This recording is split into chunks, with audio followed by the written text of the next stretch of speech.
세상에는 두 종류의 침묵이 있다. 평화로운 침묵과 폭풍 전의 침묵. 오늘 밤 서연에게 찾아온 것은 후자였다. 20년 결혼 생활 중 가장 조용한 밤이었지만 동시에 가장 시끄러운 밤이기도 했다.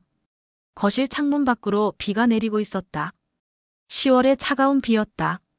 서연은 소파에 앉아 뜨개질을 하고 있었다. 민지를 위한 목도리였다. 곧 겨울이 올 텐데 딸이 춥게 지낼까봐 걱정이 되어서 시작한 일이었다. 비록 친딸은 아니지만 20년을 키워온 아이였다. 뜨개질 바늘이 규칙적으로 움직였다. 한 코, 두 코, 세 코. 반복적인 작업이 마음을 차분하게 해주었다.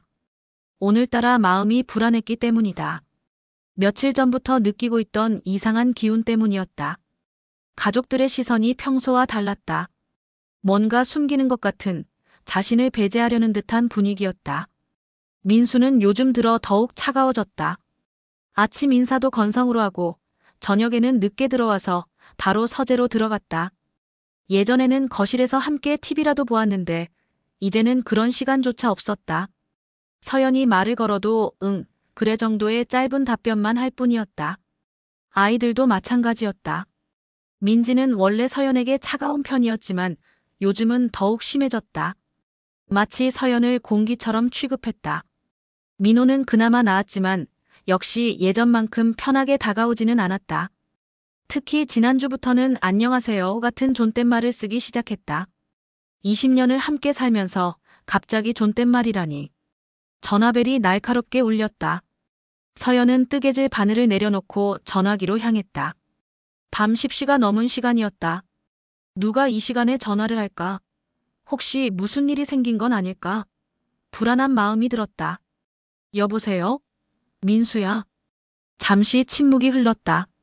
그 침묵 속에서 서연은 이미 무언가 잘못되었음을 직감했다. 20년을 함께 산 부부의 직감이었다. 서연아. 이번 가족여행 말이야. 민수의 목소리는 평소보다 차가웠다. 마치 업무상 통화를 하는 것처럼 건조하고 무미건조했다. 응, 제주도 펜션 예약했다며. 나도 짐 싸야 하는데. 뭘 준비해야 할까? 서연은 기대에 찬 목소리로 대답했다. 사실 가족여행이라는 것이 너무 오랜만이었다. 지난번 가족여행이 언제였는지 기억도 나지 않을 정도였다. 아마 민호가 고등학생이었을 때니까 벌써 5년도 더 된 일이었다. 너는 안 가는 게 좋겠어. 심장이 멈춘 것 같았다. 아니, 정확히는 시간이 멈춘 것 같았다. 서연은 전화기를 귀에서 떼어내고 다시 가져다 댔다. 잘못 들은 것은 아닐까? 뭐라고? 나도 가족인데. 왜? 목소리가 떨렸다. 왜 자신이 가면 안 되는 걸까? 무슨 이유로? 20년을 함께 살아온 가족이 아닌가? 아이들이 불편해해. 특히 민지가 너 때문에 여행도 제대로 즐기지 못한다고 하더라. 민지. 결혼 초기부터 서연에게 차갑기만 했던 남편의 첫째 딸. 하지만 서연은 20년간 그 아이를 친딸처럼 키웠다. 아침마다 도시락을 싸주고 밤늦게 공부하는 모습을 지켜봐주고 아플 때 병원에 데려가고 생리통으로 힘들어할 때 따뜻한 찜질팩을 준비해주고 첫 남자친구 때문에 울 때 어깨를 내어주었던 그 모든 시간들이 스쳐 지나갔다. 민지가 그런 말을. 그래. 그리고 민호도 계모랑 같이 있으면 어색하다고. 이해해줘, 서연아. 계모. 그 단어가 서연의 가슴을 후벼 팠다. 20년. 결코 짧지 않은 시간이었다. 서연이 29에 민수와 결혼했을 때 민지는 5살이었고 민호는 겨우 3살이었다. 그 아이들의 첫 번째 생일부터 20번째 생일까지 서연은 한 번도 빠짐없이 함께했다. 민지의 첫 등교날 손을 잡고 학교까지 데려다 준 것은 서연이었다. 민호가 처음 자전거를 탈 때 뒤에서 지켜본 것도 서연이었다. 아이들이 아플 때 밤새 간병한 것도, 학부모 상담에 참석한 것도, 운동회에 나가서 응원한 것도 모두 서연이었다. 그런데 계모라니. 여전히 계모였다니. 전화가 끊어졌다. 긴 신호음이 고요한 집안에 울려 퍼졌다. 계모. 20년을 함께 살았는데 나는 여전히 계모야. 서연은 전화기를 내려놓고 다시 소파에 앉았다. 하지만 뜨개질을 계속할 기분은 아니었다. 방금 전 민수의 말이 머릿속에서 맴돌았다. 아이들이 불편해한다고. 정말 그럴까? 그 순간 서연은 깨달았다. 자신이 20년간 살아온 이 집에서 이미 죽은 사람 취급을 받고 있다는 것을. 하지만 이것은 단순한 가족 갈등의 시작이 아니었다. 훨씬 더 큰 음모의 첫 번째 신호였다. 서연은 일어나서 창문 쪽으로 걸어갔다. 빗방울이 유리창을 타고 흘러내리고 있었다. 거리는 고요했다. 가로등 불빛이 젖은 아스팔트에 반사되어 희미하게 빛나고 있었다. 그날 밤 가족들이 떠난 집은 마치 무덤처럼 조용했다. 거실의 큰 창문으로 비가 내리는 모습이 보였다. 서연은 홀로 남겨진 소파에 깊숙이 몸을 맡기고 지난 20년을 돌아보기 시작했다. 언제부터였을까? 내가 이 집의 손님이 된 건. 아니, 손님만도 못한 존재가 된 건. 기억을 거슬러 올라갔다. 5년 전 시어머니가 돌아가신 바로 그날 밤부터 모든 것이 변하기 시작했다. 시어머니는 서연에게 있어 유일한 편이었다. 남편 가족 중에서 서연을 진짜 가족으로 받아들여준 사람은 시어머니가 유일했다. 시어머니와의 첫 만남이 떠올랐다. 민수가 서연을 소개시켜줄 때였다. 다른 가족들은 서연을 경계 어린 눈빛으로 바라봤지만 시어머니만은 달랐다. 따뜻한 미소로 맞아주었고 서연의 손을 꼭 잡고 말했다. 우리 민수 잘 부탁해요. 이 아이가 혼자 아이들 키우느라 많이 힘들었거든요. 서연이가 우리 집 맏며느리야. 다들 잘해줘야 해. 시어머니의 그 말이 서연에게는 큰 힘이 되었다. 그래서 시어머니가 편찮으실 때도 서연은 정성껏 간병했다. 병원에서 밤을 새우는 일도 마다하지 않았다. 시어머니는 그런 서연을 고마워했다. 그런데 시어머니가 돌아가신 후 모든 것이 달라졌다. 마치 서연을 지켜주던 마지막 보루가 사라진 것 같았다. 민수는 점점 더 차가워졌고 아이들은 서연을 대하는 태도가 달라졌다.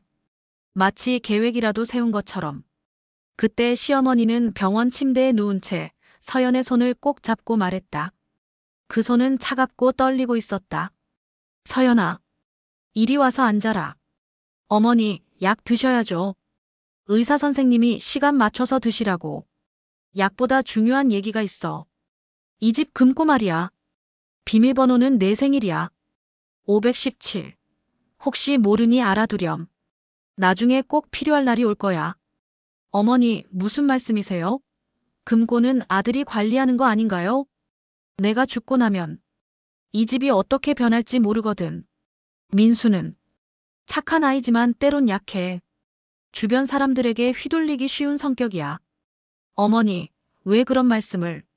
서연아, 너는 이 집의 진짜 며느리야. 그걸 잊으면 안 돼. 그리고 혹시라도 어려운 일이 생기면 금고를 확인해봐. 거기에 내가 알아야 할 것들이 있을 거야. 그때는 시어머니의 말뜻을 이해하지 못했다. 하지만 지금 생각해보니 시어머니는 이미 모든 것을 알고 계셨던 것 같다. 서연이 앞으로 어떤 일을 겪게 될지, 어떤 시련이 기다리고 있을지.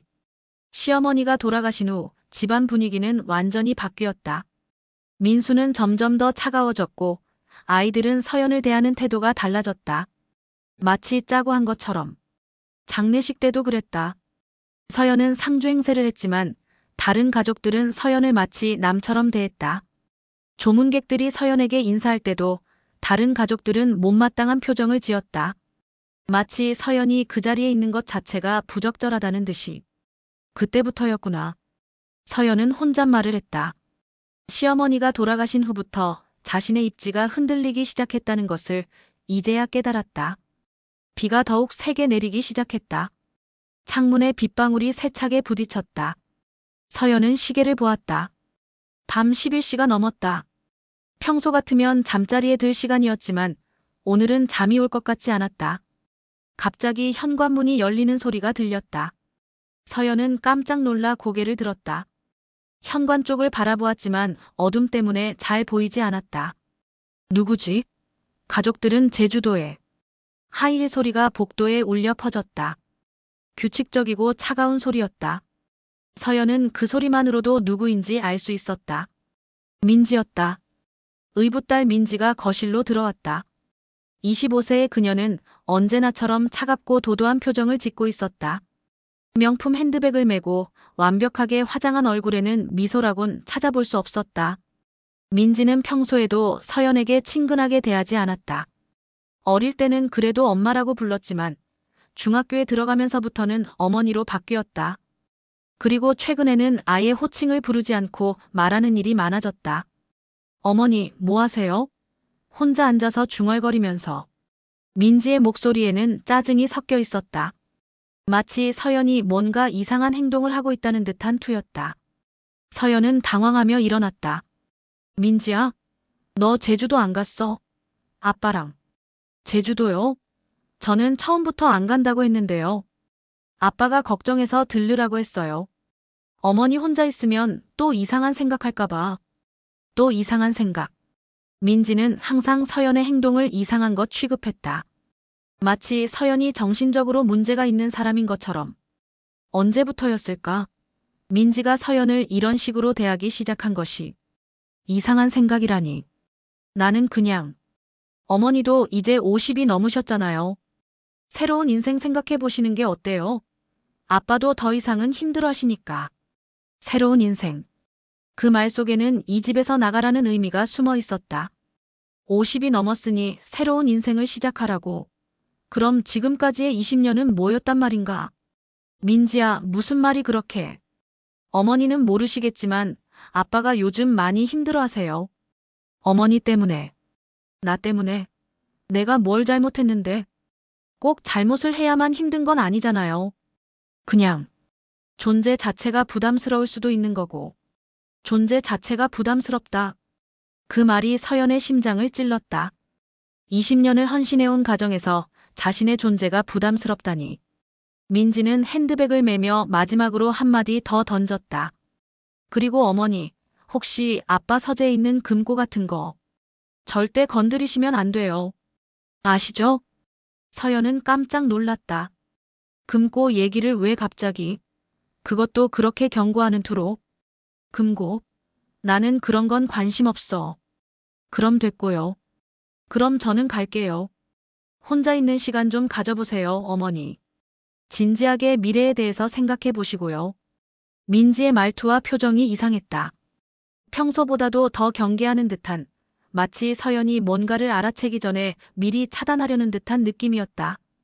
문이 다시 닫혔다. 그 소리가 집 전체에 울려 퍼졌다. 서연은 혼자 남겨진 거실에서 민지의 말을 곱씹어봤다. 금고. 시어머니가 말씀하신 그 금고. 민지가 왜 그걸 언급했지? 뭔가 있어. 민지의 방문이 우연이 아니라는 확신이 들었다. 가족들이 제주도에 간 틈을 타서 일부러 온 것 같았다. 그리고 금고 얘기를 굳이 꺼낸 것도 수상했다. 마치 서연이 금고에 접근하는 것을 미리 차단하려는 듯 했다. 그 순간 서연은 직감했다. 이것은 우연이 아니라 계획된 일이라는 것을. 그리고 그 계획의 중심에는 자신도 모르는 비밀이 숨어 있다는 것을. 시계가 자정을 넘기고 있었다. 비는 더욱 세게 내리고 있었다.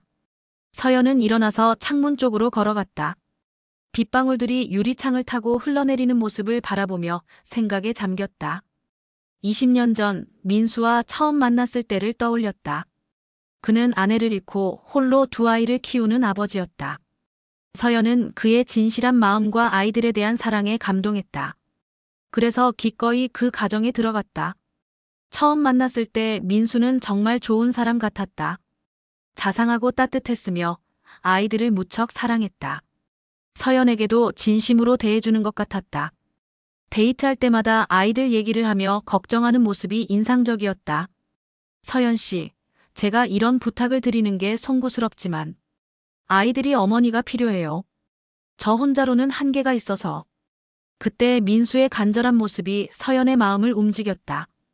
어린 아이들이 어머니 없이 자라는 것이 안쓰러웠다. 그래서 서연은 기꺼이 그 가정의 어머니가 되기로 결심했다. 하지만 결혼 후의 현실은 달랐다. 시어머니를 제외하면 누구도 서연을 진정한 가족으로 받아들이지 않았다. 민수의 형제들은 서연을 경계했고 아이들은 거리를 두었다. 특히 민지는 처음부터 서연에게 적대적이었다. 민지는 5살이었음에도 불구하고 서연을 받아들이려 하지 않았다. 서연이 뭘 해주려고 해도 거부했고 밤에 악몽을 꿔도 서연이 아닌 할머니를 찾았다. 서연이 음식을 해주면 먹지 않았고 옷을 사다 줘도 입지 않았다. 민호는 그나마 나았다. 3살이었기 때문에 순수하게 서연을 받아들였다. 하지만 민지의 영향을 받아서인지 시간이 지나면서 민호도 서연과 거리를 두기 시작했다. 그래도 서연은 포기하지 않았다. 시간이 지나면 달라질 거라고 믿었다. 사랑으로 대하면 언젠가는 마음을 열 거라고 생각했다. 20년을 그렇게 기다렸다. 아이들이 아플 때마다 밤새 간병했고 학교 행사가 있을 때마다 빠지지 않고 참석했다. 운동회에서는 다른 부모들과 함께 응원했고 학예회에서는 카메라로 아이들의 모습을 촬영했다.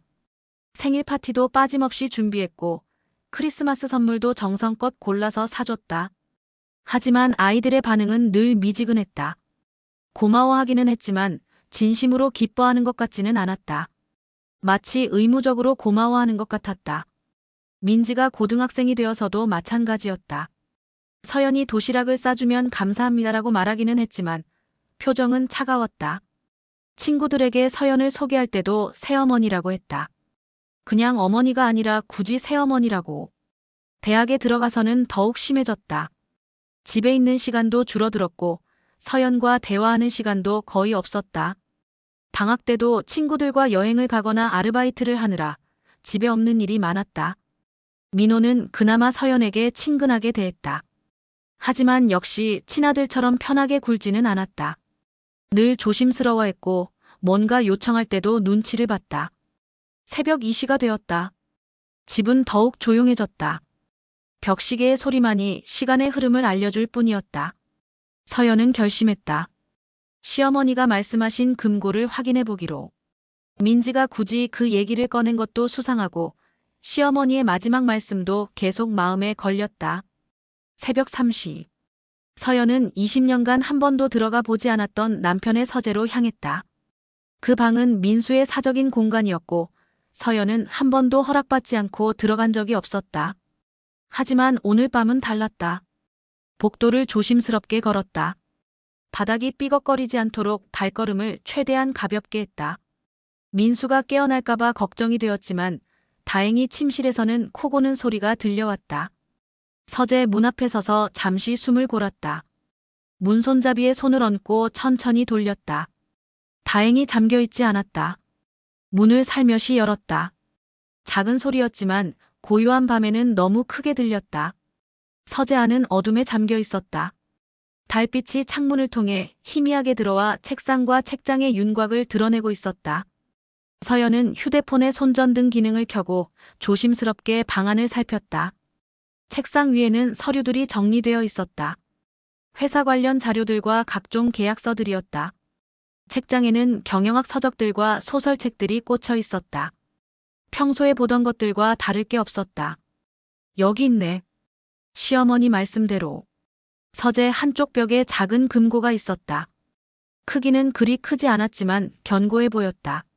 서연은 금고 앞에 무릎을 꿇고 앉았다. 손이 떨렸다. 20년간 한 번도 몰랐던 남편의 비밀이 그 안에 있을 것 같다는 예감이 들었다. 0, 5, 1, 7. 내 생일. 다이얼을 하나씩 돌렸다. 심장이 터질 것 같았다. 만약 비밀번호가 틀렸다면? 만약 이미 바뀌었다면? 제발. 열려라. 마지막 숫자를 맞추는 순간 금고 문이 무거운 금소금과 함께 열렸다. 이게 뭐지? 금고 안에는 서연이 상상도 못했던 것들이 가득했다. 종이 뭉치들이 차곡차곡 쌓여 있었고 사진들과 통장, 그리고 각종 서류들이 정리되어 있었다. 손전등을 비추며 첫 번째 서류를 꺼내 읽기 시작했다. 부동산 등기부등본. 서연이 살고 있는 집의 등기부등본이었다. 하지만 뭔가 이상했다. 우리 집이 내 명의가 아니라고. 등기부상 소유자는 민수 혼자였다. 하지만 서연은 분명히 기억하고 있었다. 이 집을 살 때 자신도 공동명의로 등록한다고 민수가 말했었다. 그리고 실제로 서연이 번 돈의 상당 부분이 이 집 구입비로 들어갔다. 서연은 당시를 생생히 기억하고 있었다. 결혼 5년 차였을 때였다. 아이들이 커가면서 더 넓은 집이 필요했다. 서연은 당시 회사에서 받은 성과급 3천만 원과 적금을 해약한 5천만 원, 총 8천만 원을 계약금으로 냈다. 그리고 매달 대출금도 서연이 절반을 부담했다. 분명히 공동명의로 한다고 했는데 그때 민수는 분명히 말했다. 서연아, 고마워. 이 집은 우리 둘 공동명의로 해야지. 내가 이렇게 많이 도와주는데. 그런데 지금 등기부를 보니 민수 혼자 명의였다. 그럼 지금까지 내가 매달 낸 대출금은 뭐지? 더 많은 서류들을 뒤졌다. 종이 넘기는 소리가 고요한 밤에 유난히 크게 들렸다. 두 번째 서류는 다른 부동산 등기부였다. 강남에 있는 오피스텔이었다. 서연은 그 부동산이 있다는 것조차 몰랐다. 언제 샀을까?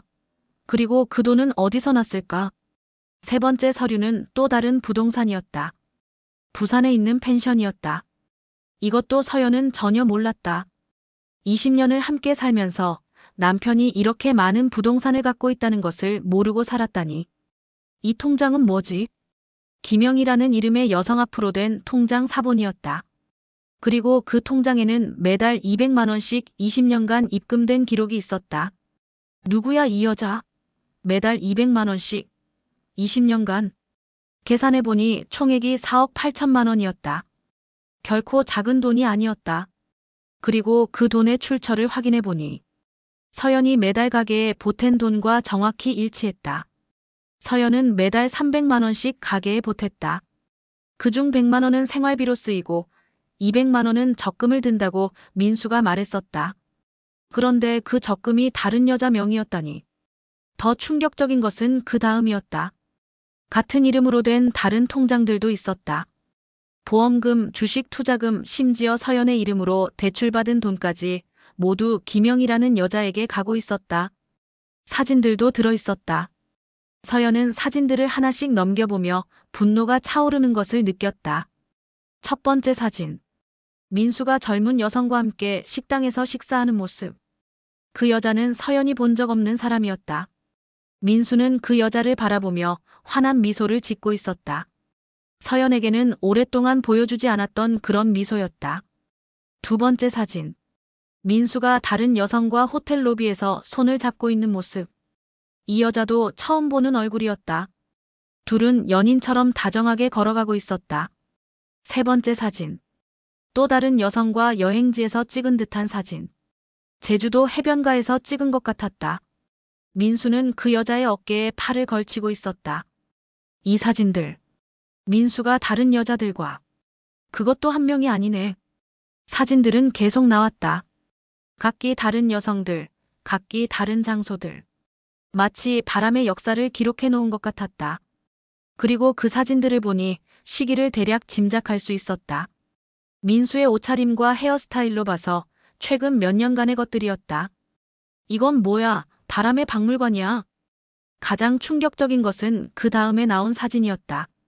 김영이라는 여자와 찍은 사진들이었다. 통장 명의자와 같은 이름이었다. 그 여자는 30대 후반으로 보였고 꽤 매력적이었다. 민수와 함께 찍은 사진들이 수십 장이나 되었다. 여행사진, 식사사진, 심지어 함께 잠든 모습까지. 마치 연인 사진첩 같았다. 그리고 그 사진들 중에는 아이들과 함께 찍은 것도 있었다. 민지와 민호가 그 여자와 함께 웃고 있는 모습이었다. 아이들이 이 여자를 알고 있었다고. 마지막 봉투를 뜯었다. 그 안에는 더욱 충격적인 것이 들어있었다. 이혼 후 재산분할 포기각서. 서류를 자세히 읽어보았다. 이혼할 경우 서연이 모든 재산에 대한 권리를 포기한다는 내용이었다. 그리고 맨 아래에는 서연의 서명이 있었다. 내 서명이. 이건 내가 쓴 게 아닌데. 서연은 자신의 서명을 누구보다 잘 알고 있었다. 특히 정식 서류에 쓰는 서명은 더욱 신중하게 쓰는 편이었다. 하지만 이 서류의 서명은 비슷하긴 했지만 분명히 달랐다. 서연이라는 글씨의 획순이 달랐고 평소 서연이 쓰는 방식과도 달랐다. 서연은 연자를 쓸 때 항상 마지막 획을 길게 빼는 습관이 있었는데 이 서명에는 그런 특징이 없었다. 위조야, 이거. 모든 것이 명확해졌다. 20년간 서연은 철저하게 이용당해왔던 것이다. 그녀가 번 돈은 다른 여자에게 흘러갔고 그녀가 기여한 재산은 모두 남편 혼자 명의로 되어 있었다. 그리고 이제 그들은 위조된 서류까지 준비해서 그녀를 완전히 제거하려 하고 있었다. 더 끔찍한 것은 아이들까지 이 계획에 동참하고 있다는 사실이었다. 김영희와 함께 찍은 사진들을 보니 아이들은 이미 그 여자를 알고 있었고 아마 받아들이고 있는 것 같았다. 갑자기 위층에서 발소리가 들렸다. 민수가 잠에서 깬 것 같았다.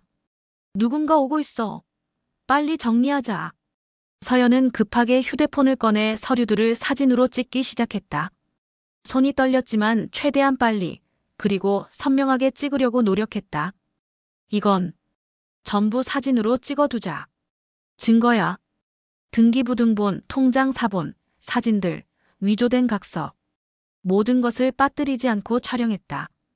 발소리가 점점 가까워지고 있었다. 특히 김영희와의 사진들은 여러 장을 찍었다. 이것이 가장 결정적인 증거가 될 것 같았다. 그리고 위조된 각서도 여러 각도에서 촬영했다. 화장실 가는 소리가 들렸다.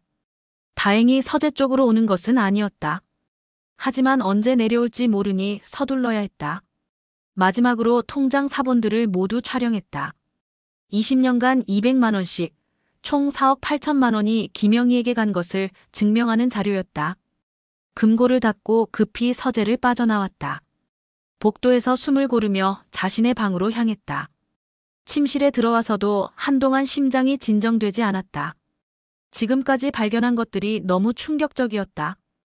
20년간 자신이 얼마나 바보 같은 삶을 살아왔는지가 적나라하게 드러났다. 하지만 동시에 묘한 해방감도 느꼈다. 그동안 뭔가 이상하다고 느꼈던 모든 것들의 이유를 찾았기 때문이었다. 왜 가족들이 자신을 배제하는지, 왜 민수가 점점 차가워지는지, 왜 아이들이 거리를 두는지. 이제 모든 것이 명확해졌다. 아이들도 이미 김영희를 알고 있었다. 아마 오래전부터 알고 있었을 것이다. 그래서 서연을 거리감 있게 대했던 것이다. 그들에게 서연은 이미 과거의 사람이었던 것이다. 가족여행에서 서연을 배제한 것도 우연이 아니었다. 아마 김영희와 함께 가는 여행이었을 것이다. 그래서 서연이 가면 안 된다고 한 것이다. 서연은 결심했다. 더 이상 당하고만 있지 않겠다고. 이제 진짜 전쟁이 시작될 것이다. 다음 날 아침 민수가 제주도에서 전화했다. 서연아, 잘 지내지? 응, 괜찮아. 여행 어때? 좋아. 아이들도 즐거워하고. 너도 혼자만의 시간 가져봐. 가끔은 필요하잖아. 혼자만의 시간. 그 말 속에 담긴 진짜 의미를 이제는 알고 있었다. 서연을 집에서 떼어놓고 김영희와 함께 시간을 보내고 싶었던 것이다. 그래, 잘 쉬고 있어. 아, 그리고 서연아.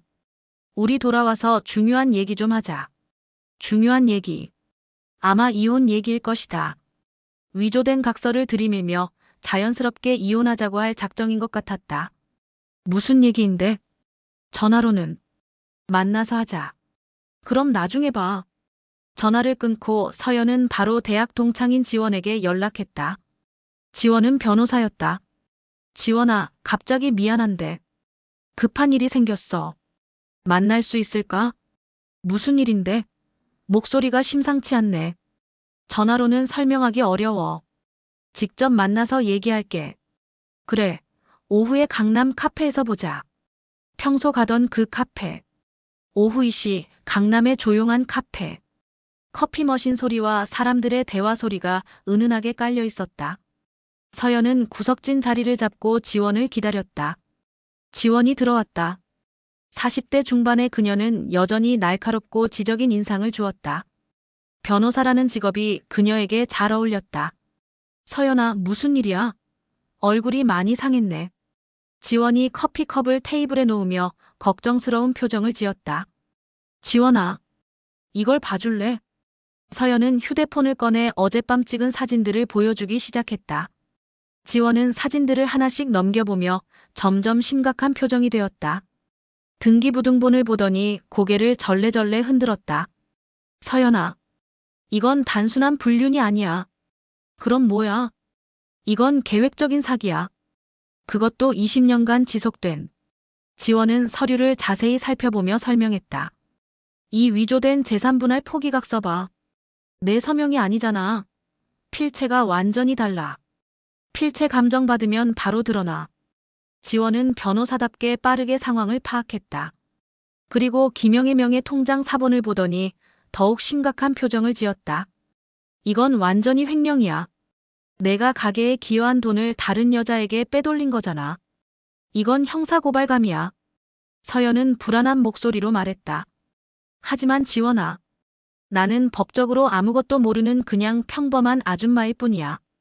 어떻게 이런 일을 당해놓고도 속수무책으로. 지원이 강하게 답했다. 평범한 아줌마라고. 서연아, 넌 20년간 그 집의 경제적 기둥이었어. 내가 번 돈으로 그 부동산들을 샀고 내가 아이들을 키웠어. 법은 내 편이야. 펜을 꺼내 메모하면서 지원이 계속 말했다. 일단 이 증거들을 공증받아서 보관하고 그리고 우리는 그들이 모르는 사이에 완벽하게 준비할 거야. 하지만 민수는 20년을 함께 산 사람인데 20년을 함께 살면서 내 뒤에서 이런 짓을 해온 사람이야. 서연아, 이건 사랑의 문제가 아니라 생존의 문제야. 지원의 말이 옳았다. 이것은 감정의 문제가 아니었다. 서연의 인생과 미래가 걸린 문제였다. 그럼 어떻게 해야 해? 일단 더 많은 증거를 수집해야 해. 지금 것도 충분하지만 더 확실하게 해야 해. 그리고 내가 20년간 가게에 기여한 모든 자료를 정리해야 해. 지원은 구체적인 계획을 세워주었다. 은행에 가서 20년간의 모든 거래 내역을 출력해. 내가 매달 얼마씩 가게에 기여했는지 정확한 금액을 산출해야 해. 그리고 부동산 구입할 때 내가 낸 돈들의 증빙 자료도 찾아야 해. 서연이 처음으로 확신에 찬 목소리로 대답했다. 그래. 나도 이제 싸워볼게. 그래, 바로 그거야. 이제부터는 감정보다는 증거로 싸우는 거야. 그들이 20년간 내게 한 일을 그대로 되돌려주는 거지. 그날부터 서연의 진짜 전쟁이 시작되었다. 겉으로는 평범한 아내의 모습을 유지하면서 밤에는 증거 수집에 나섰다. 먼저 은행부터 갔다. 서연은 주거래 은행에서 지난 20년간의 모든 거래 내역을 요청했다. 20년치 거래 내역이요? 양이 꽤 많을 텐데. 왜 필요하신지 여쭤봐도 될까요? 법적 문제 때문에 필요해서요. 은행 직원은 며칠 후에 준비해주겠다고 했다. 서연은 다른 은행들도 찾아다니며 같은 요청을 했다. 적금 통장, 대출 기록, 카드 사용 내역까지 모든 것을 요청했다. 부동산 관련 서류도 수집했다. 집을 살 때 서연이 낸 계약금과 중도금 영수증들을 찾아냈다. 다행히 서연은 정리를 잘해두는 편이어서 대부분의 서류가 남아 있었다. 계약금 8천만 원, 중도금 1억 2천만 원, 그리고 매달 대출금 150만 원 중 70만 원. 총 합계를 계산해보니 서연이 이 집에 기여한 금액이 3억 원이 넘었다. 다른 생활비도 정리했다. 아이들 교육비, 의료비, 각종 보험료, 생활비. 서연이 20년간 가게에 기여한 총 금액은 7억 원이 넘었다. 민수가 제주도에서 돌아온 후에도 서연은 아무 일 없는 듯 행동했다. 아침에는 아침 식사를 준비해주고 저녁에는 집에서 기다렸다. 하지만 마음속으로는 차근차근 계획을 세워가고 있었다. 어느 날 밤 서연은 녹음기를 준비하고 민수의 전화 통화를 엿들었다. 그는 거실에서 늦은 통화를 하고 있었다. 서연은 복도에서 숨을 죽이고 녹음기 버튼을 눌렀다. 민수가 다정한 목소리로 누군가와 통화하고 있었다. 영희야, 조금만 기다려. 서연이랑 이혼 절차만 끝나면 우리 당당하게 만날 수 있어. 영희. 그 이름은 금고에서 본 통장의 명의와 일치했다. 전화 너머에서 여자가 대답했다. 하지만 오빠. 서연 씨가 의심하면 어떡해. 20년이나 함께 살았는데. 괜찮아. 그 여자는 바보야. 20년 동안 아무것도 몰랐잖아. 앞으로도 모를 거야. 바보. 20년간 헌신한 아내를 바보라고 했다. 정말 재산 분할은 안 해도 돼. 법적으로 당연히 받을 수 있는 거 아닌가. 그것도 다 처리해뒀어. 서연이가 스스로 포기한다는 각서도 있고. 걱정 마. 각서를 언제 썼대?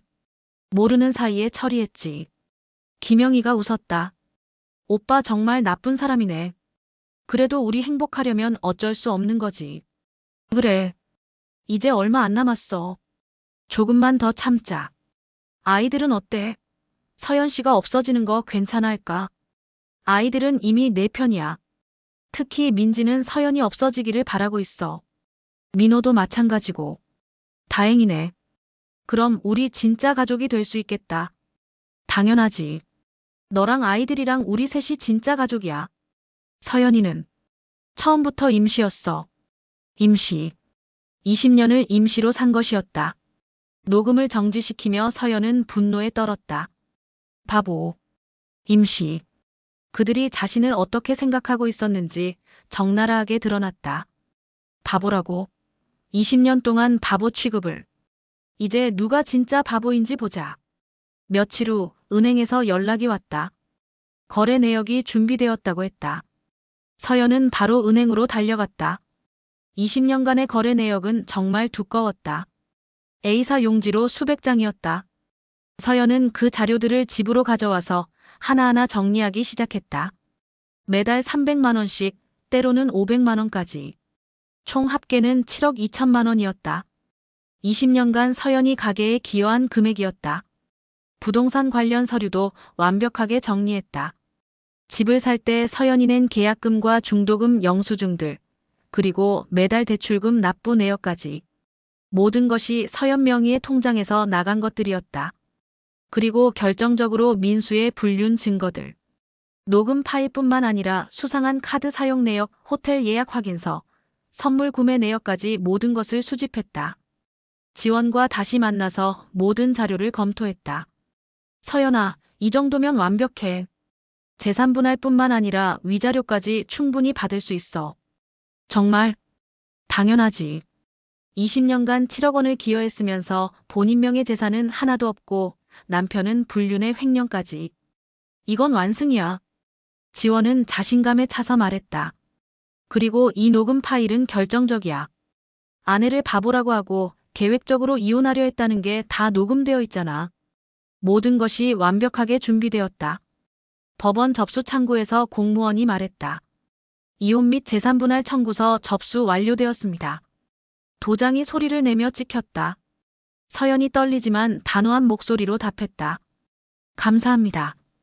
드디어 최후의 결전이 시작될 때가 왔다. 민수는 법원에서 서류를 받고 경악했다. 서연이 이혼 소송을 먼저 제기한 것이었다. 그리고 재산분할뿐만 아니라 위자료까지 요구하고 있었다. 그날 저녁 민수가 집에 돌아와서 소리쳤다. 서연아, 이게 뭐야? 너 미쳤어? 서연은 차분하게 대답했다. 미쳤다고?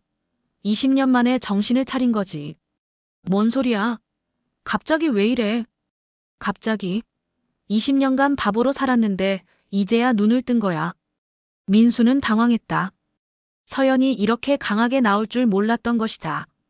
서연아, 우리 얘기 좀 하자. 오해가 있는 것 같은데. 오해? 김영애 씨 얘기? 민수의 얼굴이 하얗게 변했다. 너, 어떻게 알았냐고. 20년간 바보로 살았지만 이제는 아니야. 서연은 일어나서 민수를 똑바로 바라봤다. 20년간 내가 번 돈 7억 원이 어디로 갔는지 다 알고 있어.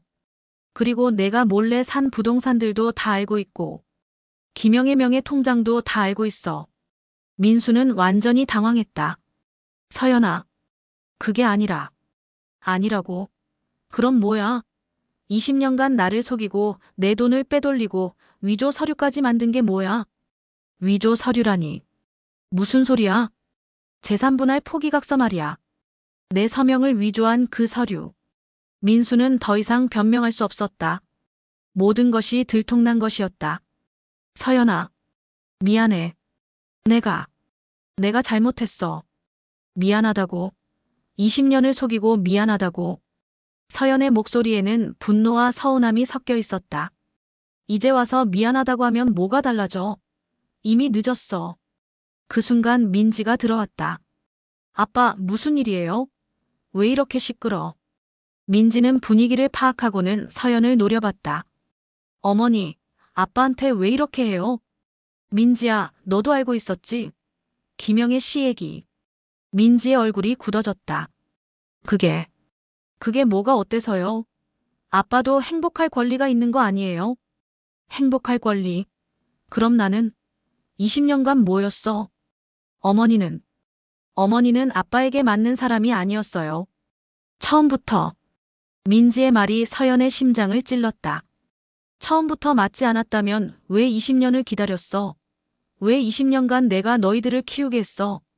그건 어쩔 수 없었잖아요. 우리가 어렸으니까. 어쩔 수 없었다고. 나는 20년간 어쩔 수 없이 살았다는 거야. 민호도 들어왔다.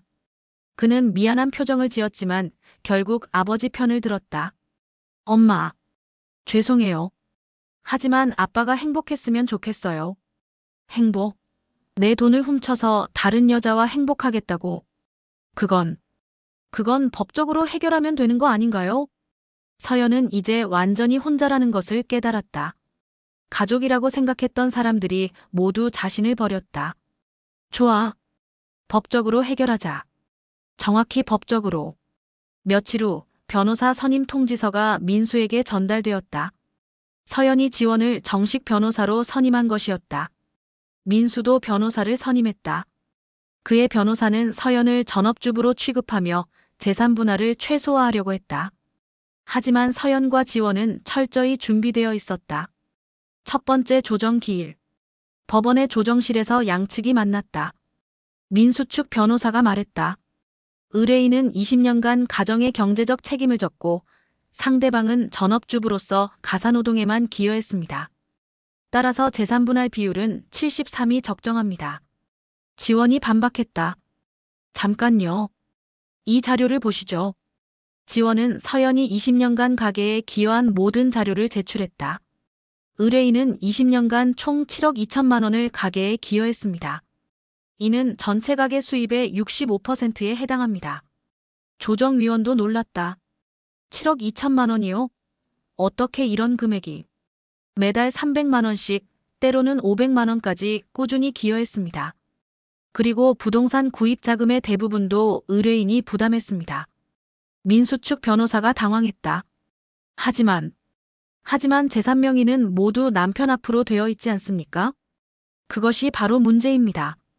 의뢰인의 동의 없이 의뢰인 몰래 단독 명의로 등록한 것입니다. 지원은 계속해서 증거들을 제시했다. 그리고 이것은 상대방이 의뢰인의 기여금을 제3자에게 유용한 증거입니다. 김영애 명의 통장 사본이 제출되었다. 20년간 매달 200만 원씩 총 4억 8천만 원이 김영이라는 여성에게 이체되었습니다. 이는 의뢰인이 매달 기여한 돈을 횡령한 것입니다. 조정실이 술렁거렸다. 민수는 더 이상 변명할 수 없었다. 모든 증거가 명확했다. 그리고 이것은 결정적 증거입니다. 지원은 녹음 파일을 재생했다. 괜찮아. 그 여자는 바보야. 20년 동안 아무것도 몰랐잖아. 민수의 목소리가 조정실에 울려 퍼졌다. 이것은 상대방이 의뢰인을 기만하고 계획적으로 재산을 빼돌렸다는 명백한 증거입니다. 조정위원이 말했다. 이 정도면 조정보다는 재판으로 가시는 게 좋겠습니다. 워낙 복잡한 사안이라. 조정은 결렬되었다. 이제 정식 재판이 시작될 것이었다. 집으로 돌아가는 길에 민수가 서연에게 말했다. 서연아, 우리 이렇게까지 해야 하나? 이렇게까지? 내가 먼저 시작한 일이야. 내가 잘못했어. 인정할게. 하지만 우리 조용히 해결할 수 없을까? 조용히. 20년간 조용히 당했어. 이제는 떳떳하게 해결할 거야. 서연아, 제발. 제발. 내가 김영희에게 제발하면서 내 돈 갖다 준 거야? 민수는 더 이상 할 말이 없었다.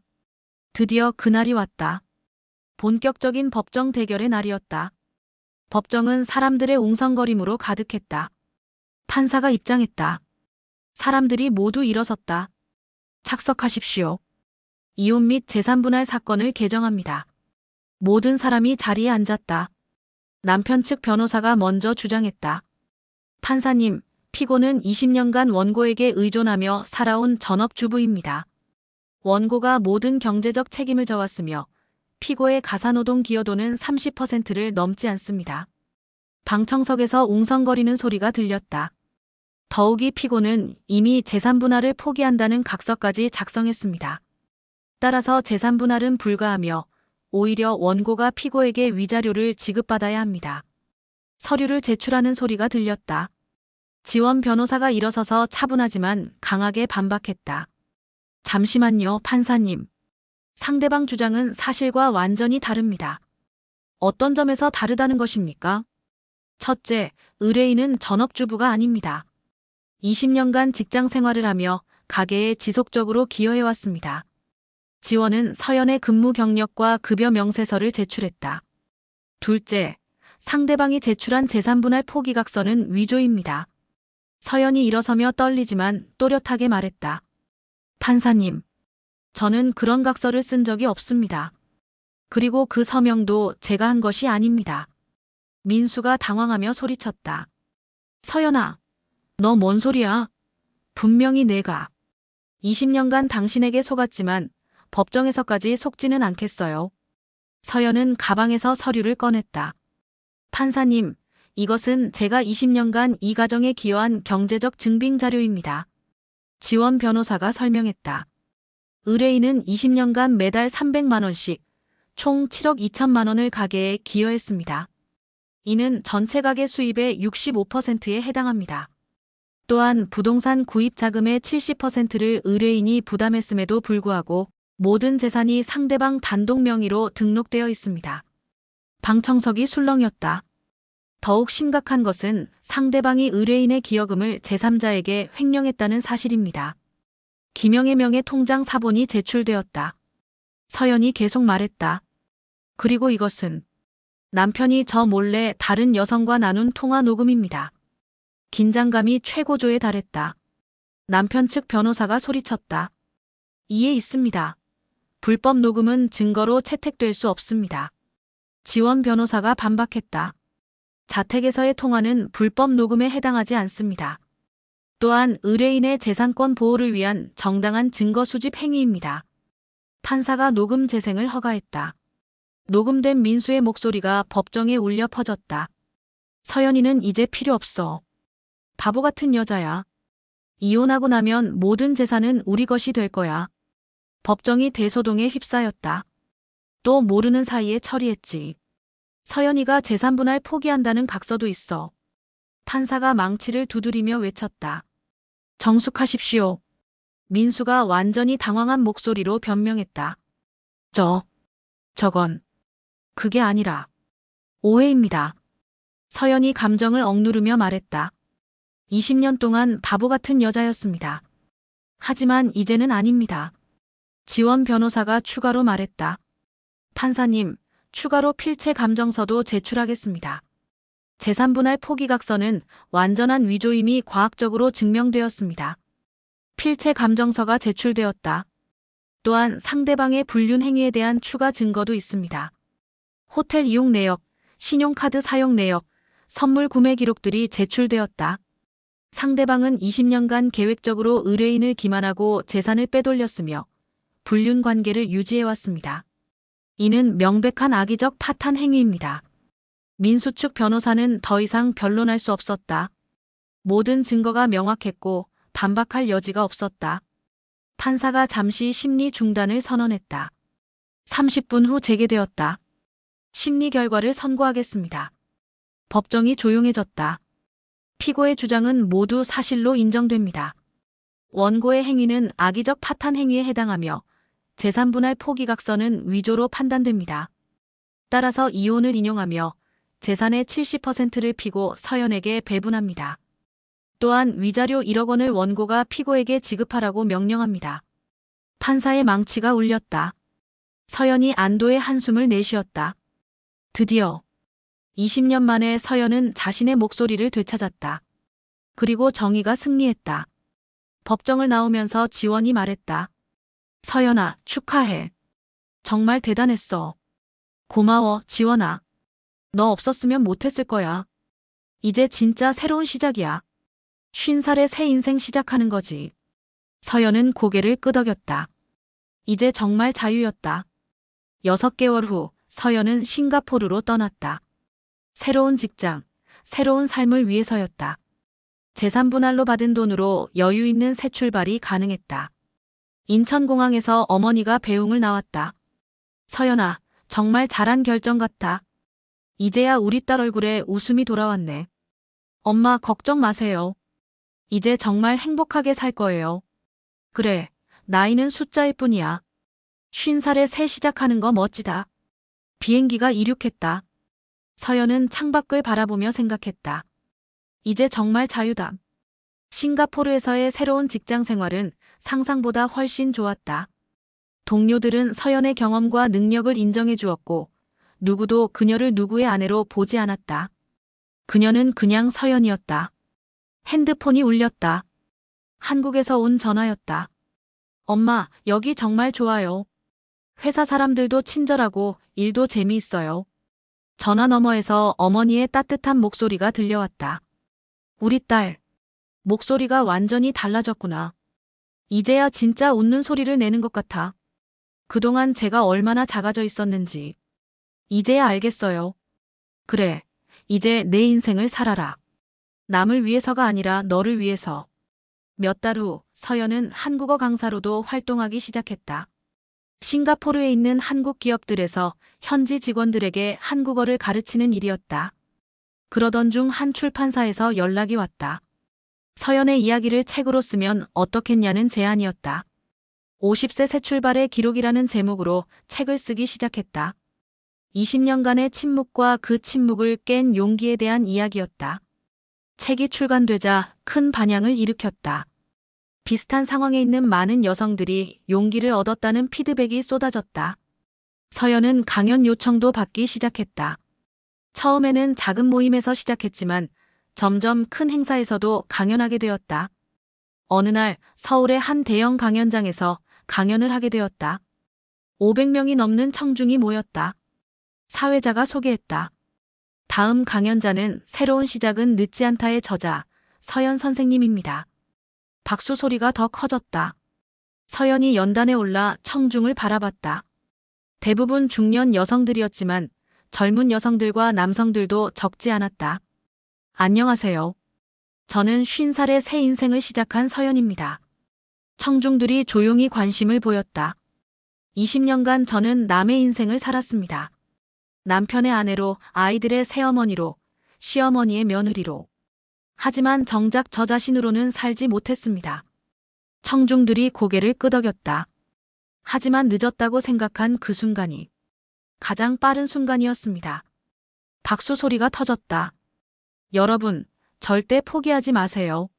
나이는 숫자일 뿐이고, 우리에게는 아직 써야 할 이야기가 너무 많습니다. 침묵은 때로 필요하지만 영원한 침묵은 없습니다. 언젠가는 자신의 목소리를 내야 할 때가 옵니다. 그리고 그때가 바로 새로운 시작의 순간입니다. 큰 박수 소리가 강연장을 가득 채웠다. 강연이 끝난 후 한 중년 여성이 다가왔다. 선생님, 저도 비슷한 상황이에요. 어떻게 용기를 내셨어요? 용기는 갑자기 생기는 게 아니에요. 작은 것부터 시작하는 거죠. 진실을 마주하는 것부터. 진실을 마주한다는 게 자신을 속이지 않는 거예요. 불행하면 불행하다고, 억울하면 억울하다고 인정하는 거죠. 그 여성의 눈에 눈물이 맺혔다. 감사합니다. 큰 힘이 됐어요. 그리고 1년 후, 서연은 한국으로 일시 귀국했다. 어머니의 생신 때문이었다. 따뜻한 집안에서 만두 빚는 소리와 웃음소리가 들려왔다. 서연아, 내 얼굴이 이렇게 환한 건 언제 만에 보는지 모르겠다. 엄마, 저 이제야 알겠어요. 진짜 가족이 뭔지. 그게 뭔데? 서로를 있는 그대로 사랑하는 사람들이에요. 조건 없이, 계산 없이. 현관문이 열렸다. 예상치 못한 방문객이었다. 민지가 조심스럽고 미안한 목소리로 말했다. 엄마. 안녕하세요. 서연은 깜짝 놀랐지만 따뜻하게 답했다. 민지야, 어서 와. 만두같이 빚자. 민지의 눈에 눈물이 맺혔다. 엄마. 정말 미안해요. 그때 제가 너무 잘못했어요. 이제 그런 얘기 하지 말자. 우리는 앞만 보고 가는 거야. 민지가 울먹이며 말했다. 엄마 아빠와 김영애 씨 헤어졌어요. 김영애 씨가 아빠 돈만 노리고 있었던 거였어요. 서연은 별로 놀라지 않았다. 그랬구나. 엄마는 화 안 나세요? 화? 왜?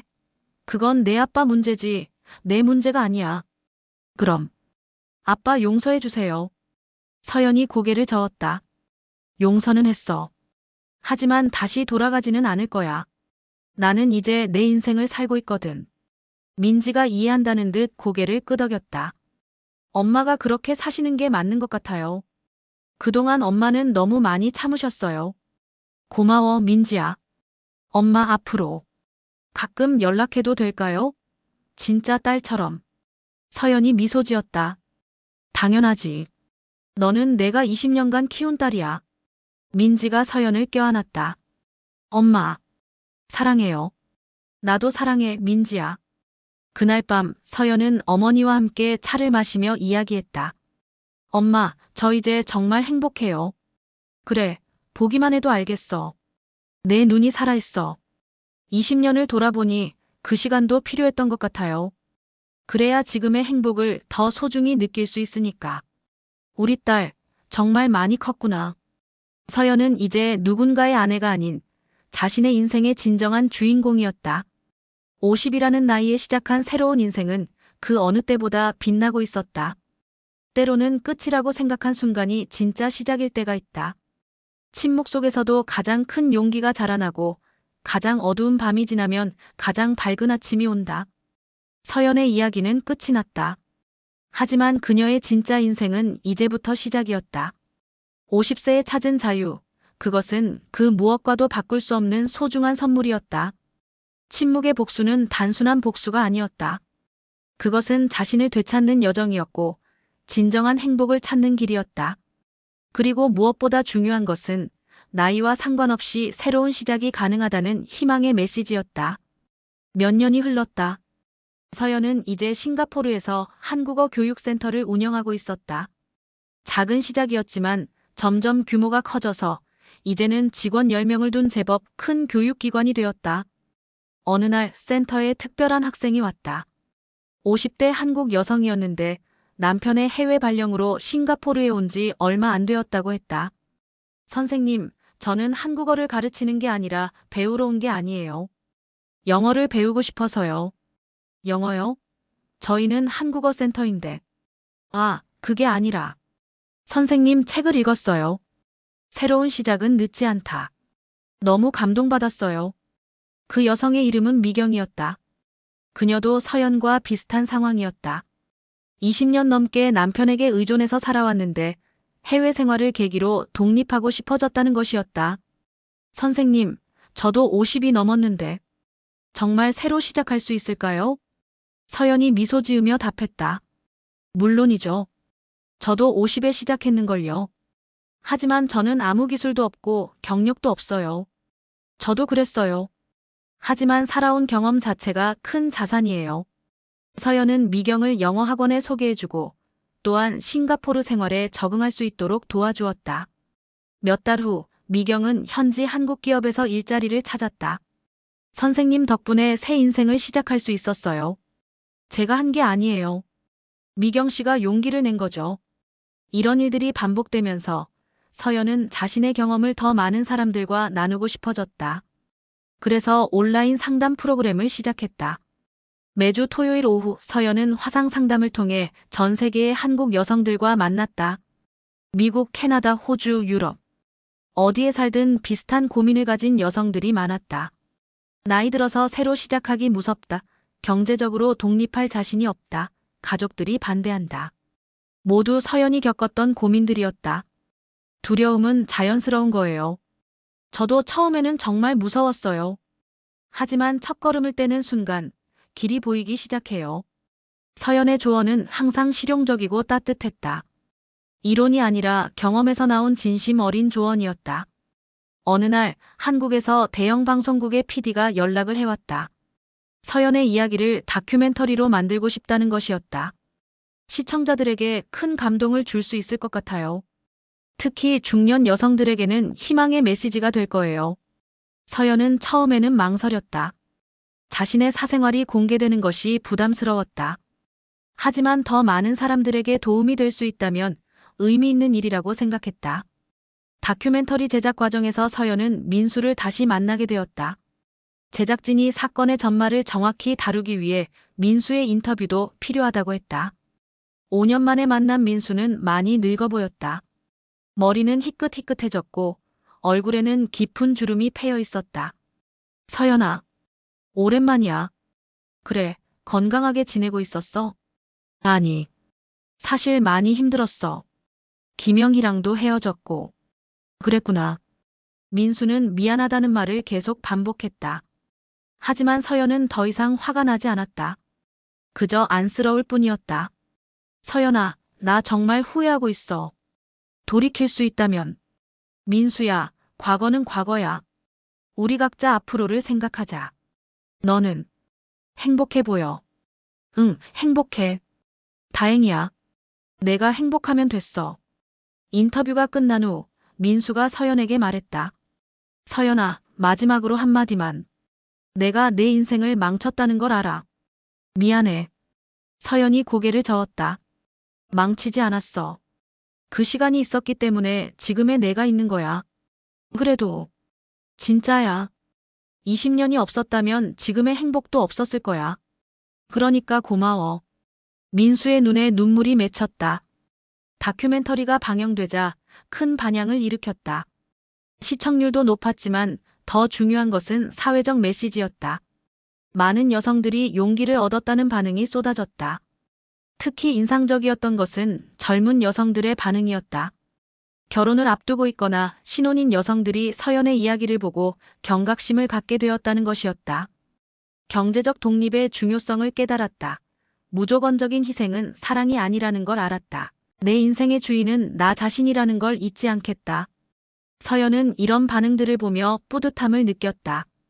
자신의 아픈 경험이 다른 사람들에게는 예방주사 역할을 하고 있는 것 같았다. 방송 이후 서연에게는 더 많은 강연 요청이 들어왔다. 기업체, 대학교, 여성단체. 모든 곳에서 서연의 이야기를 듣고 싶어 했다. 어느 날 서연은 특별한 강연을 하게 되었다. 이혼 전문 변호사들의 모임에서 강연해달라는 요청이었다. 변호사들에게 의뢰인의 심리를 이해하는 데 도움이 될 거라는 것이었다. 변호사 선생님들, 안녕하세요. 저는 여러분께 많은 빚을 진 사람입니다. 청중들이 궁금해했다. 여러분 같은 변호사가 있었기에 저 같은 사람도 정의를 찾을 수 있었습니다. 박수 소리가 터졌다. 하지만 오늘은 법리적인 이야기가 아니라 의뢰인의 마음에 대해 말씀드리고 싶어요. 서연은 20년간 자신이 느꼈던 감정들을 솔직하게 털어놓았다. 혼란, 배신감, 절망, 그리고 마지막에 찾은 희망까지. 의뢰인들에게 가장 필요한 것은 법적 승리가 아니라 마음의 치유입니다. 물론 정의는 중요하지만 그보다 더 중요한 것은 다시 일어설 수 있는 힘을 주는 것이죠. 한 변호사가 질문했다. 그럼 변호사로서는 어떤 도움을 드려야 할까요? 희망을 주세요. 끝이 아니라 시작이라는 희망을. 나이가 많아도 경력이 없어도 다시 시작할 수 있다는 희망을. 또 다른 변호사가 물었다. 혹시 후회하시는 건 없나요? 좀 더 일찍 결단을 내렸다면. 서연이 미소 지었다. 아니요. 모든 것이 적절한 때였어요. 20대에 했다면 이만큼 성숙하게 대처하지 못했을 거예요. 30대에 했다면 아이들 때문에 주저했을 거고요. 50대였기 때문에 가능했던 것 같아요. 50대만의 장점이 있다는 말씀인가요? 물론이죠. 경험, 지혜, 인내심. 그리고 무엇보다 잃을 게 없다는 자유로움. 50대는 인생의 황금기일 수 있어요. 강연이 끝난 후 많은 변호사들이 서연에게 감사 인사를 전했다. 그들도 의뢰인을 바라보는 시각이 달라졌다고 했다. 시간은 계속 흘렀다. 서연의 교육센터는 점점 커져서 이제는 싱가포르에서 가장 유명한 한국어 교육기관 중 하나가 되었다. 하지만 서연의 관심은 교육 사업을 넘어서고 있었다. 서연은 새로운 시작 재단을 설립했다. 경제적 어려움 때문에 새로운 시작을 망설이는 중년 여성들을 지원하는 재단이었다. 교육비 지원, 창업 자금 대출, 심리 상담까지 종합적인 지원을 제공했다. 재단 설립 기념식에서 서연은 말했다. 저 혼자만 행복하면 무슨 의미가 있을까요? 저와 같은 상황에 있는 모든 여성들이 희망을 가질 수 있었으면 좋겠어요. 기념식에는 민지와 민호도 참석했다. 이제 그들은 서연을 진심으로 존경하고 있었다. 민지가 서연에게 말했다. 엄마, 정말 자랑스러워요. 엄마 같은 사람이 제 어머니라는 게. 민호도 고개를 끄덕였다. 엄마, 저희가 그때 얼마나 어리석었는지. 이제야 알겠어요. 서연이 두 아이를 껴안았다. 다 지난 일이야. 중요한 건 지금이고 앞으로야. 재단 활동을 하면서 서연은 수많은 여성들을 만났다. 각자 다른 사연을 가지고 있었지만 공통점이 있었다. 모두 새로운 시작을 꿈꾸고 있다는 것이었다. 60대에 카페를 차린 여성, 55세에 미용사 자격증을 딴 여성, 58세에 대학에 다시 입학한 여성. 모두가 서연에게 영감을 받았다고 했다. 선생님이 보여주신 길을 따라 걷고 있어요. 선생님 덕분에 용기를 낼 수 있었어요. 이런 말들을 들을 때마다 서연은 자신의 선택이 옳았다는 확신을 가졌다. 어느 날 서연에게 특별한 편지가 도착했다. 20년 전에 함께 일했던 동료에게서 온 편지였다. 서연아, 내 소식을 들었어. 정말 대단하다. 사실 20년 전에도 너는 특별한 사람이었어. 다만 그때는 내가 그걸 몰랐을 뿐이야. 이제야 내 본 모습을 찾은 것 같아서 기뻐. 편지를 읽으며 서연은 과거를 돌아봤다. 정말 그랬다. 20년 전의 자신도 지금과 다르지 않았다. 다만 그때는 그것을 인정하지 못했을 뿐이었다. 결혼하면서 서연은 자신을 숨겼다. 남편과 아이들을 위해 자신을 희생했다. 하지만 그것은 사랑이 아니라 두려움이었다는 것을 이제는 안다. 진정한 사랑은 자신을 잃는 것이 아니라 자신을 찾는 것이다. 자신을 사랑하는 사람만이 다른 사람도 진심으로 사랑할 수 있다. 서연의 60번째 생일이다. 싱가포르의 고급 호텔에서 생일 파티가 열렸다. 직원들, 학생들, 재단 관계자들, 그리고 한국에서 날아온 가족들까지 100명이 넘는 사람들이 모였다. 어머니가 축사를 했다. 우리 서연이는 50살에 다시 태어났습니다. 그리고 10년 동안 정말 아름답게 살았어요. 앞으로도 계속 그렇게 살아가길 바랍니다. 민지와 민호도 축사를 했다. 엄마, 저희에게 진정한 어른이 무엇인지 보여주셔서 감사해요. 엄마 덕분에 인생을 다시 배우고 있어요. 마지막으로 서연이 답사를 했다. 60년을 살아보니 인생에서 가장 중요한 것은 나이가 아니라 용기라는 걸 알겠어요. 50살에 새로 시작한 지난 10년이 그전 50년보다 더 값진 시간이었어요. 앞으로도 계속 도전하고 성장하고 다른 사람들에게 희망을 주는 삶을 살겠어요. 나이는 정말 숫자일 뿐이니까요. 큰 박수 소리가 울려 퍼졌다. 생일 파티가 끝난 후 서연은 혼자 호텔 루프탑에 올라갔다. 싱가포르의 야경이 한눈에 보였다. 반짝이는 불빛들이 마치 별들 같았다. 서연은 지난 10년을 돌아봤다. 침묵을 깬 순간부터 지금까지 정말 많은 일들이 있었다. 힘들 때도 있었지만 후회는 없었다. 핸드폰이 울렸다. 한국에서 온 문자였다. 재단의 지원을 받아 카페를 연 여성이 보낸 것이었다. 선생님, 오늘 첫 매출 100만 원을 달성했어요. 55세에 시작해서 1년 만에 여기까지 왔어요. 모든 게 선생님 덕분이에요. 감사합니다. 서연이 미소 지었다. 이런 메시지들이 서연에게는 가장 큰 선물이었다. 또 다른 메시지가 왔다. 선생님, 저는 60세에 대학에 입학했어요. 어제 첫 수업을 들었는데 정말 행복했어요. 늦지 않았다는 걸 느꼈어요. 그리고 또 다른 메시지. 선생님, 저는 58세에 이혼했어요. 무서웠지만 선생님 말씀을 생각하며 용기를 냈어요. 이제 정말 자유롭고 행복해요. 서연의 눈에 눈물이 맺혔다. 기쁨의 눈물이었다. 자신의 아픔이 다른 사람들의 희망이 되었다는 것이 너무 감사했다. 바람이 불어왔다. 따뜻한 바람이었다. 서연은 깊숙이 숨을 들이마셨다. 공기도 자유의 맛이 났다. 침묵의 복수. 서연이 혼잣말했다. 그것은 복수가 아니었다. 그것은 구원이었다. 자신을 구원하고 다른 사람들도 구원하는 길이었다. 서연의 이야기는 여기서 끝이 난다. 하지만 그녀가 심은 희망의 씨앗들은 계속 자라날 것이다. 어딘가에서 누군가가 서연의 이야기를 듣고 용기를 낼 것이다. 그리고 또 다른 침묵을 깰 것이다. 나이는 정말 숫자일 뿐이다. 중요한 것은 언제 시작하느냐가 아니라 시작하느냐이다. 서연이 증명했듯이 50세든 60세든 70세든 새로운 시작은 언제나 가능하다. 침묵을 깨는 순간 새로운 인생이 시작된다. 그리고 그 인생은 이전보다 훨씬 아름다울 수 있다. 왜냐하면 그것은 진정한 자신의 인생이기 때문이다. 서연의 60번째 생일날 밤, 싱가포르의 별빛 아래에서 새로운 다짐을 했다.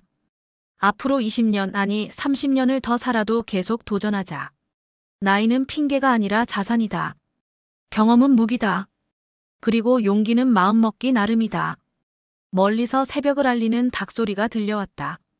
새로운 하루가 시작되는 것이었다. 서연에게는 매일이 새로운 시작이었다. 침묵의 복수는 끝났다. 이제는 희망의 전진이 시작될 시간이었다.